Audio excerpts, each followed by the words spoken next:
បាទសួស្តីបងប្អូនខ្ញុំមកលក់ទ្រព្យឡៃឡុងណាបងប្អូនណាបាទផ្ទះនៅចិត្តវត្តប្អិនតែម្ដងបងប្អូនបាទបានស្ដាប់តម្លៃបងប្អូននឹងស្រឡាញ់ពេញចិត្តហើយនឹងដឹងថាផ្ទះនេះពិតជាធូរថ្លៃខ្លាំងមែនទែនបងប្អូនផ្ទះនេះធនាគារវាតម្លៃបាន 40000 ជាងហើយម្ចាស់ខ្ចីធនាគារ 27000 បាទម្ចាស់ខ្ចី 27000 តែឥឡូវគឺគាត់អស់លទ្ធភាពបង់ធនាគារដាក់លក់ឡៃឡុងបងប្អូនណាបាទ 19000 នេះផ្ទះនេះតែម្ដងបងប្អូនណា 19000 បងប្អូនបាទផ្ទះប្លង់ទុនសំខាន់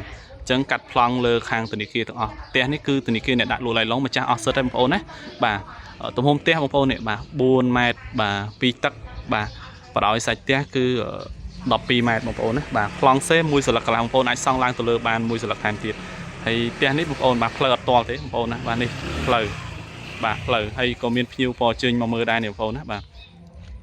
ខាងនេះក៏ផ្លូវដែរផ្លូវអត់ទាល់ទេបងប្អូនណាបាទ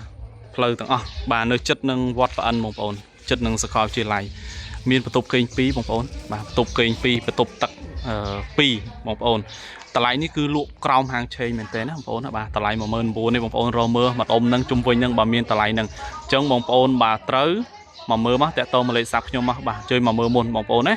បាទល្អទីតាំងផ្ទះនេះបងប្អូនបាទនៅចិត្តនឹងវត្តប្អិនសាមគ្គីបងប្អូនមកពីផ្សារបាយចានបាទត្រឹមតែ1គីឡូជាងនេះ1គីឡូកន្លះបងប្អូនមកដល់ទីតាំងផ្ទះនេះតែម្ដងបងប្អូនអញ្ចឹងបងប្អូនរស់រាន់ឡើងបងប្អូនណាបាទលេខទូរស័ព្ទនេះគឺទេអត់ចូលទេបាទបិទអស់ហើយបងប្អូនណាតាក់ទងលេខសាប់ខ្ញុំមកបងប្អូនបាទលេខម្ចាស់ផ្ទះគឺម្ចាស់ផ្ទះអស់សិទ្ធណាអញ្ចឹងតាក់ទងមកខ្ញុំផ្ទាល់តែម្ដងណាបងប្អូនបាទដោយសារធនាគារឡៃឡុង